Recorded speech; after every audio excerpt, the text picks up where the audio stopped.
So I'm really pleased to have Hollyanna on today. And I wanted to do a few of these little interviews for everyone just to talk about the pillars of health, the pillars of lifestyle medicine that we use. Now, Hollyanna's part of the Voices of Lived Experience team that we're all working with these peer support groups to help other people as patients, particularly to implement these pillars of lifestyle medicine to help change their lives. And I know Hollyanna's got her own story, so I'm going to just invite her to tell me a little bit about that. So tell me, Hollyanna, how you kind of found it, what was happening for you, and why you started to use lifestyle medicine to change your life, really. Well, I got very, very poorly around about probably just after my mum died. I kept collapsing and I was having a lot of problems with pain and some very strange collections of symptoms that seemed to be unrelated, but I just couldn't quite pinpoint what was happening. And interestingly, I'd never really been a particularly well person. So, for example, some of my earlier memories of being in primary school, I remember feeling so fatigued that I would just lay my head down. I would just want to lay my head down on the desk and go to sleep. And I remember being at senior school, trying to excuse myself from class so that I could go and have a sleep in sick bay because there was a little bed in sick bay back then. And I'd always had problems with pain. When I was younger, they used to wake me up at night, and doctors passed it off as growing pains, but they never went away. Mm. And I used to suffer with things like chest infections, and I had a really poor really poor immune system. From when I was tiny, I had problems with my gut, problems with my immune system. I had problems with chest infections and tonsillitis, and I just always seemed to be very fragile and very vulnerable. But it came to this head after my mum died, where I got so ill that I literally couldn't even hold a pen in my hand, and my speech started to slur. They thought I'd had a stroke. And eventually, I was diagnosed with fibromyalgia. And I wasn't certain it was fibromyalgia at the time. I was concerned that it might be MS. Mm. But the doctors, because I was having a lot of symptoms that were similar, the doctors were a bit dismissive, unfortunately, the ones that I saw. And they just sort of shrugged it off and said, well, you've had a stressful time, so it's probably just that. Um, Now, in many ways, they were absolutely right, except that it's just this. It's Mm. probably just this. And I think that kind of flattens it a bit about what was actually going on and what was happening in my body. To me, it felt like I was being dismissed, that my symptoms weren't real or my symptoms weren't um, worthy of being properly addressed or assessed, or perhaps I was being hysterical or complaining too much, Yeah. when in reality, my entire life was so badly impacted. I couldn't take the children to the park by myself.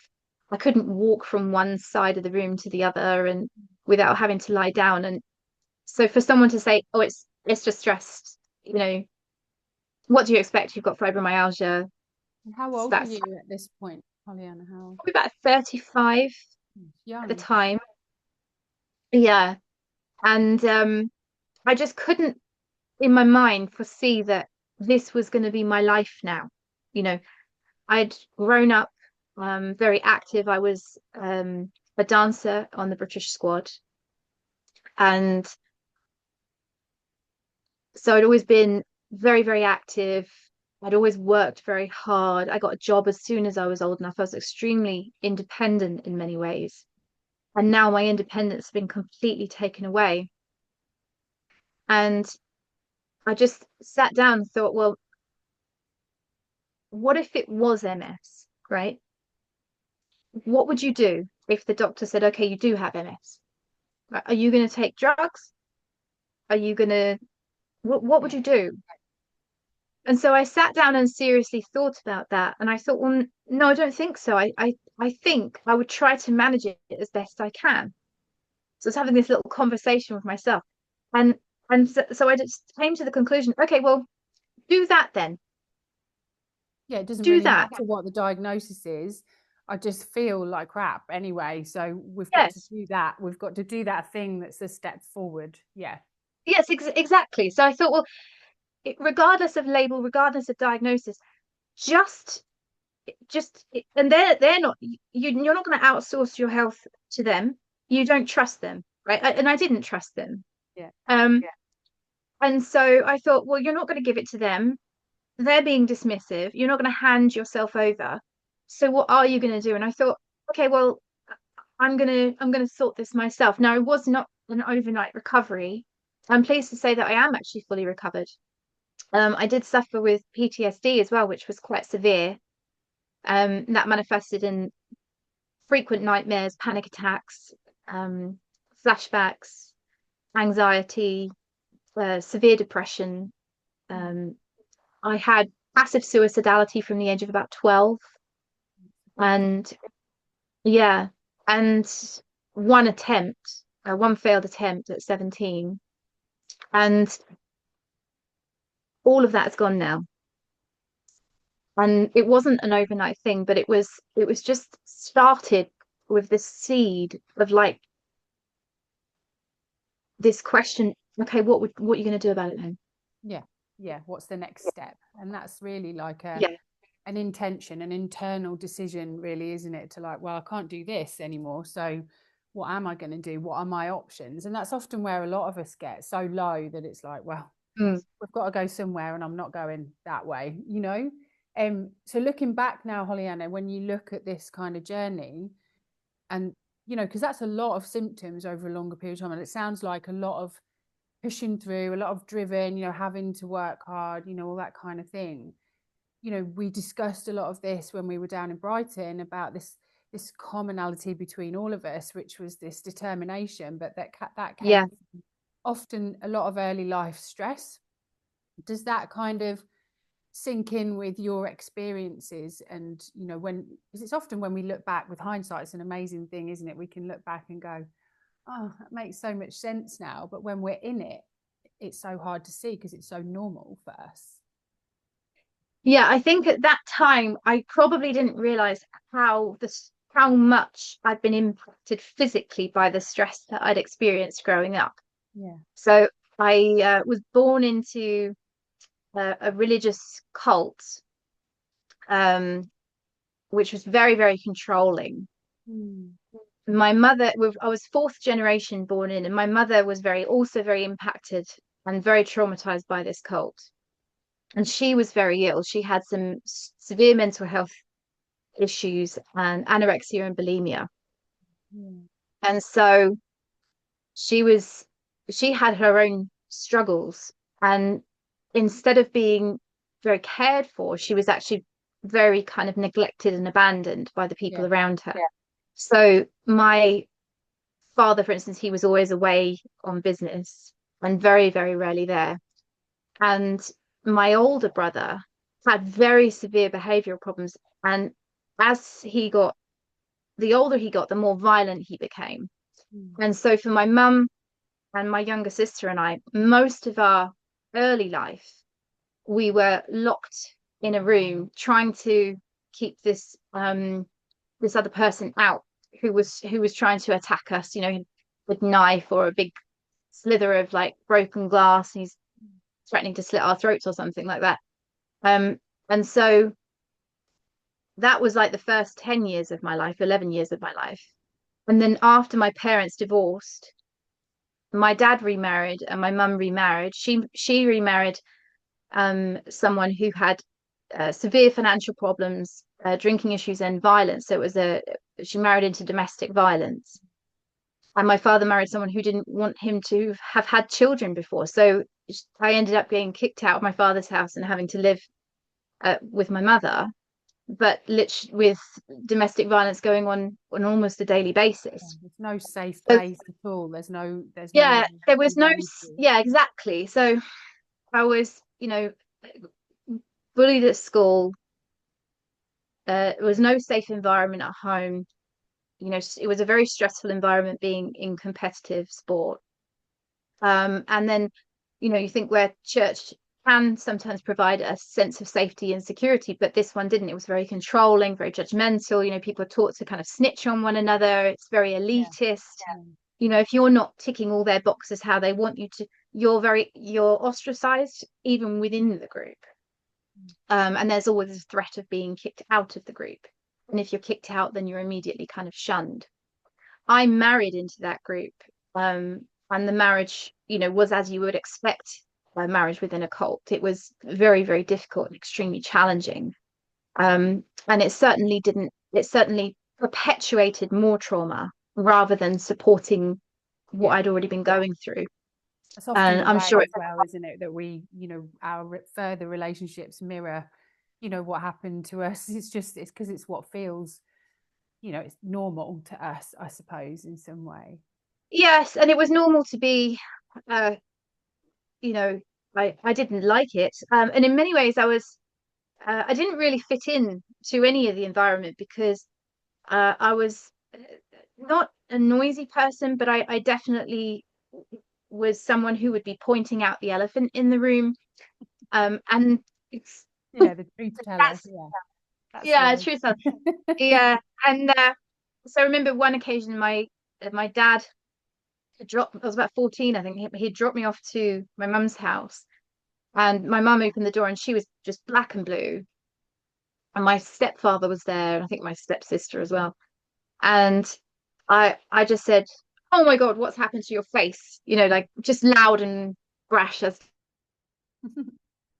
And she gave me some kind of nonsense about walking into the wardrobe or something like that. And I was very determined, like, no, no, that's not the mark of a wardrobe. I know it wouldn't make a mark like that. And I was just falling, like, literally, I think in my mind, I was trying to gather everyone in and say, look, if we can all just deal with this, and stop Yeah. pretending that it's not going on, then it will go away. That's the idea I had in my mind. And I kept my head under the radar for the most part. So the only time anyone would ever hear from me was when I was doing Yes. something like that. Yeah. So I got known for being a troublemaker, Of like, course. Yeah. yeah, Telling the truth. Yeah. hysterical or a drama queen. Because most of the time I said nothing until I thought there was something really Yeah. important to say, and then I wouldn't go. I was a bit of a terrier, and I'd kind of lock onto it until someone did something Yeah. about it, but they never did. And that's interesting that you say about being a terrier, but that obviously is the thing that enabled you to really turn your diagnosis and your life around, actually. Because once, when we were discussing it, it was really like a real life turnaround as well, to have the bravery to do that. So what were the first steps that you kind of took? Obviously, there's this acceptance. This is where I am now, and I've got to take a step in one direction. So what am I going to do? So what were the first steps that you started to take? I did a lot of research on what fibromyalgia, um, what is the real cause of fibromyalgia, because it's a misunderstood condition, Yeah. or it had been. I think initially they thought it was a kind of rheumatic condition, Mm. and then it was later understood to be a nervous system disorder, and that seemed to fit quite well. That seemed logical to me. And so with the research, I was noting things in research studies that had been helpful. So one of the first ones I picked up was movement exercise. And I really struggled with that because every time I tried to exercise, it would trigger exercise intolerance. And which is where you'll exercise and then you'll get really sick quite quickly afterwards. And for me, that felt like it felt like the early stage of flu. Yeah. And I would literally have to go to bed. I would have a fever. I'd Mm. be sweating. I'd feel so ill. And so I thought, well, how am I supposed to exercise, which helps fibromyalgia, if every time I exercise, I trigger myself? Anyway, many years ago, I'd read a book um, when I was pregnant with my daughter. I'd been reading books by Glenn Doman. Do you know who he is? No, I've not actually heard his. So Glenn Doman, he wrote a few books on development for babies, like teach your baby to read, or teach your Okay. baby maths.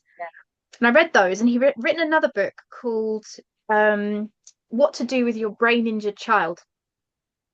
And it was a fascinating book, and it's the book that I think planted the seed to everything that I'm doing today, and also the therapy that I've just developed and launched and published a paper on. It all stemmed from this book. And what the book was talking about, he was a physiotherapist for stroke patients.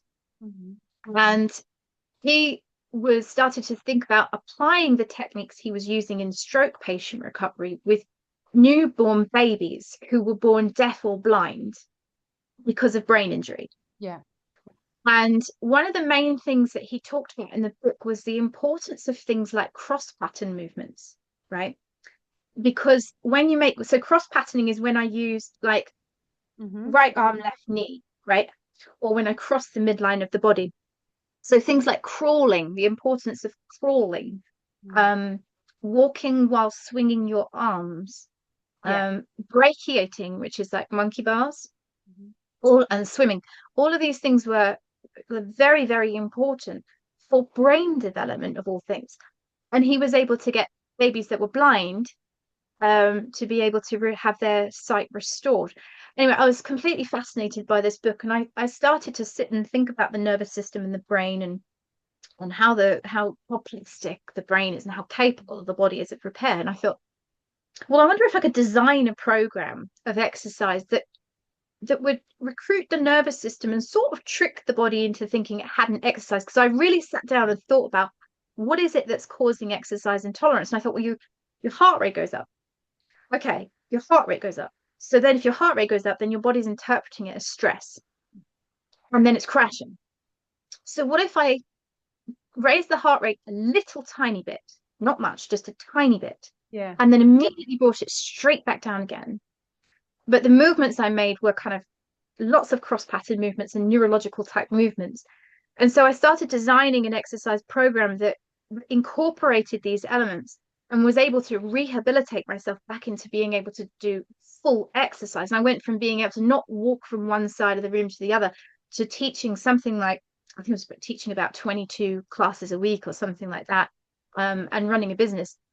And I started teaching it to other people as well, and running these classes with other people, and that was probably the biggest step and had the most impact. I still had flare-ups and I still suffered, but that got me back, Yeah, you know, moving my feet and changing your life and starting to live a life that's not like, oh, I've got to be in bed all the time as well. It's again. really No, and interesting that also you say that, because they always say like things like you can't exercise, things like dance are really important because you're using the brain. It's like connecting the dots. I teach kind of Kundalini yoga, and there's lots of meditations in there that obviously use these finger movements and mantras and movement, and it's interesting. So I have to look that book up, definitely. yeah, well there's a I designed a program a few years for a group of severe Parkinson's patients at the local hospice. And the interesting with Parkinson's is one of the first signs is what they call the kind of Parkinson's shuffle. Yeah, yeah. What it is, the kind of shuffly walk, but the arms are dropped by the side, they're not moving, Mm. right? And so when we see a symptom like that, what we want is to reverse it. So to reverse the effects of the Parkinson's, you can actually tackle it by touching the walk. If you're not moving your arms, then deliberately move your arms. So one of the things that, for example, is recommended to Parkinson's patients is to go for walks with, the Nordic walking Yeah, poles. yeah. Nordic walking is supposed to be fantastic for a lot of things, actually. Yeah. Yeah, because basically you're cross pattern walking, right? So you're using your arms, it's right arm, left leg, left arm, right leg, etc., etc. And to very deliberately walk heel toe rather than go flat, Yeah. kind of shuffle. And I think it was I read uh I've watched a documentary on, I think it was a South African man who had basically reversed his Parkinson's completely by doing what he called mindful walking, which was basically this Yeah. this Yeah. this cross pattern arm swinging walk. So if I hadn't have done that first, I think if I'd tried all the other things I did after, experimented with diet, what what had an impact, what didn't, what could I do, what couldn't I do. I think if I hadn't tried the exercise first, all the other stuff would have been more difficult. Yeah. So I think that got me up on my It was that feet. light bulb moment that allowed that awareness to come out. And then, I think if you're already connecting the dots in your body of like, oh, I'm actually rehabbing, then how am I going to rehab if I'm eating 3 McDonald's a day? Do you know what I mean? Then you've got to start. It just does. I think those pillars of health just naturally, you see an improvement in movement. Obviously, your mental health gets a little bit better. You just naturally start to sleep better and eat better. I think there's lots of those things that happen, not necessarily even as a rollout. They just seem to happen in this open, state of like, oh, I'm making some changes, and now Mm. it's been, yeah, I think you're right. I think that's also in there. But I mean, I never was I was always reason. I mean, I grew up with someone who was really severely anorexic, right? yeah, So, um, and she fit my mother. She was quite, in many ways, quite ahead of her time, in terms of diet back in those days. She'd read the book, the Macrobiotic Diet and yeah, Cancer. Did you? macrobiotics, yeah, yeah, Yeah. And so she fed us that diet. So, lots of brown rice and broccoli and things like that. I was the only child in school that went to school with salad, um, and water and yeah, fruit. And all the other kids have got, jam sandwiches and a penguin and packet of crisps. And yeah, I didn't have any of that. So I'd always grown up, you know, and I was an athlete, so it wasn't ridiculously unhealthy, but it certainly was easier to make different choices. I always say to clients, like, if you exercise and then you go and eat a muffin or something, I'm not saying don't eat a muffin if you want, but if you do, it's a bit like you've just cleaned the floor yeah, and then you just walk through with muddy shoes. So it feels a bit like that, I think, when you yeah. When you when you get yourself started out well like that, I know. So you really have gone from, early motherhood and really struggling to even get up some days to this healthy lifestyle, running a business, teaching all sorts of classes, and so those implemented changes that you made have made just changed your whole life and totally in remission, totally healthy. Really, I mean, I always keep the yeah, remission thing because, but actually, fibromyalgia is a really difficult one to work with, often because of those extreme levels of pain and fatigue. So, and obviously you run a business now supporting people with their health. So do you yeah. want to tell us a little bit more about that before we sign off, Hollyanna? Yes, I mean, over the years, as I have developed and experimented on myself, I always say I'm my own successful research study, and um, obviously gaining qualifications and just applying. I'm a great synthesizer of knowledge, so I'll pull knowledge and assess it across the different disciplines, and from that, I've been able to develop a specific nervous system targeted therapy, that I call biocoding. Mhm. And what biocoding is it's a non-invasive body-led therapy that recruits the body's own intelligence system to identify areas of dysfunction within the nervous system and then repair them. Um, and so it's a really fascinating therapy, but the type of clients I work with are, they're quite diverse actually, because you've got Yeah, people who with complex health conditions of a variety, like yeah, long COVID and cancer and autoimmune disorders, fibromyalgia, yeah, and also people who are stressed and anxious and having relationship problems and or job issues, or do you know what I mean? So that it's quite diverse, the range of clients that I work with, which really tells me how much the nervous system affects everything. And absolutely. I always say to people, all the branches of the tree lead to the same roots, and very often what we're seeing with by the time I get people come into my office is that doctors are treating the separate branches. So you've got one doctor treating this branch and one doctor treating this branch. Mm. None of them are talking to anyone else.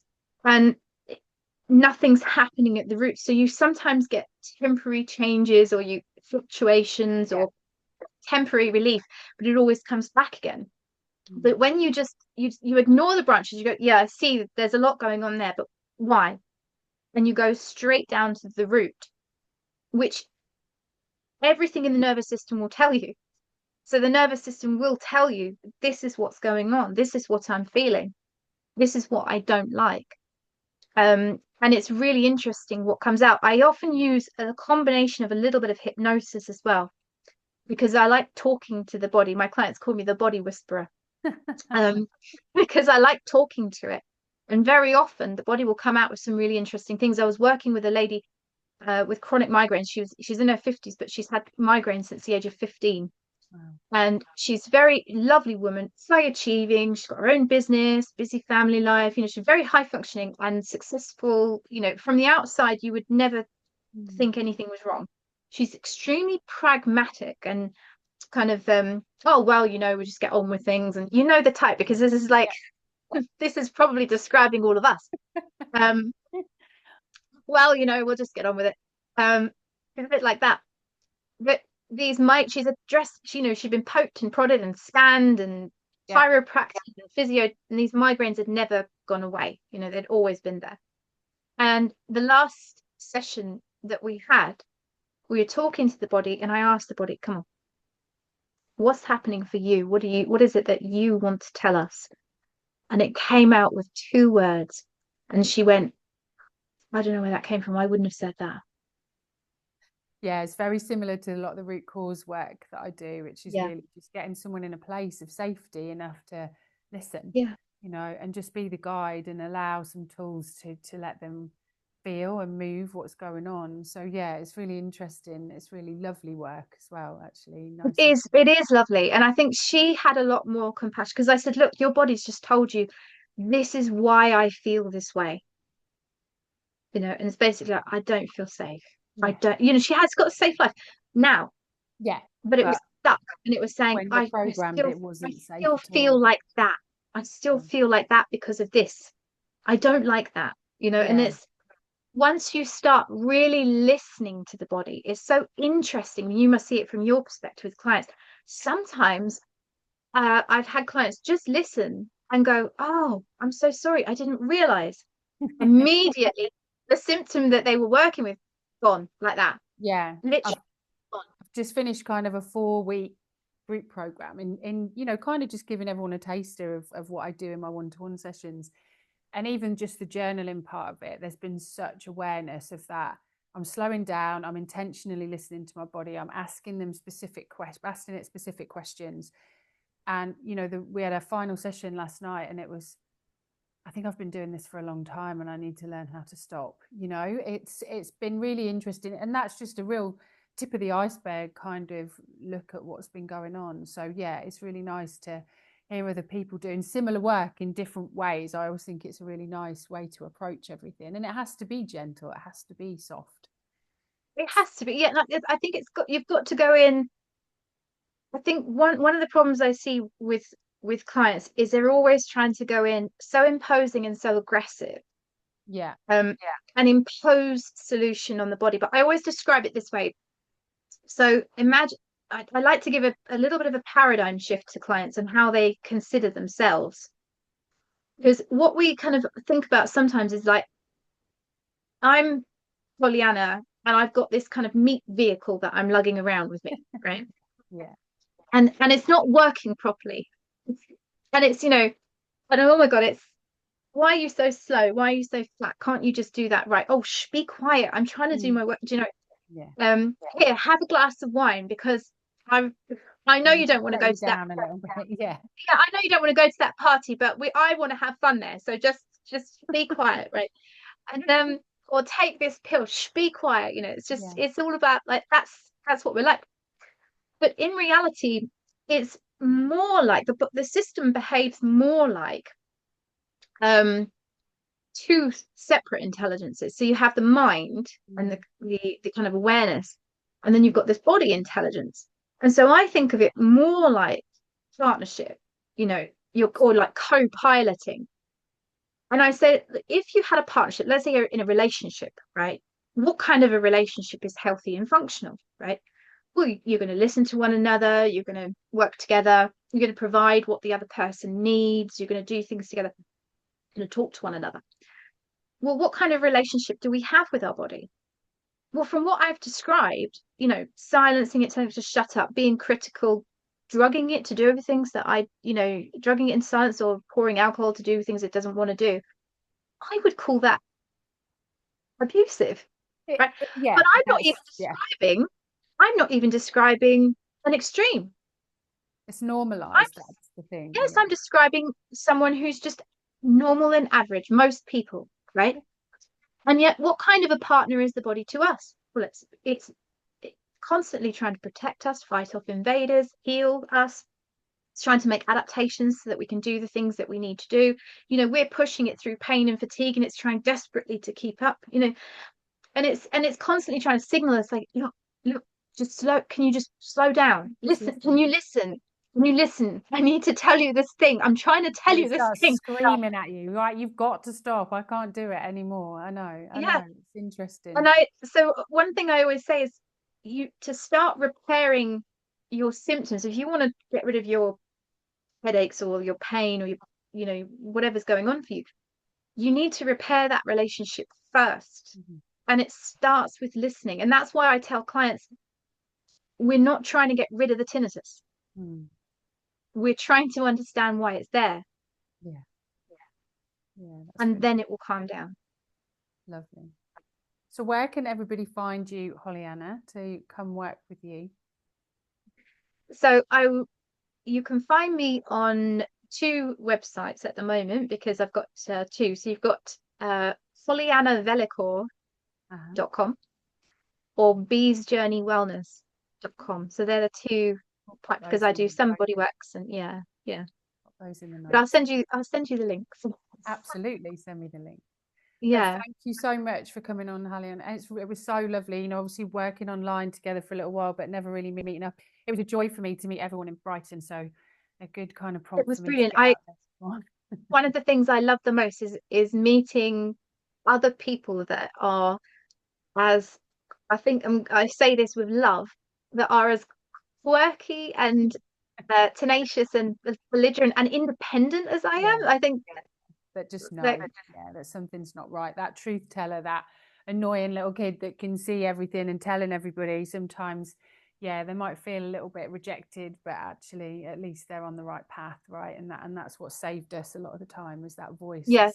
I'm sorry, this isn't working out the way you want to do it. I've got to do it my way. Or that idea when someone says, I think one of the best things a doctor said to me as well, I said, well, what can I do about my fibromyalgia? And she just shrugged and went, well, that's what fibromyalgia is. What do you expect? And I think on leaving the office, I was like, that's what you think. Yeah.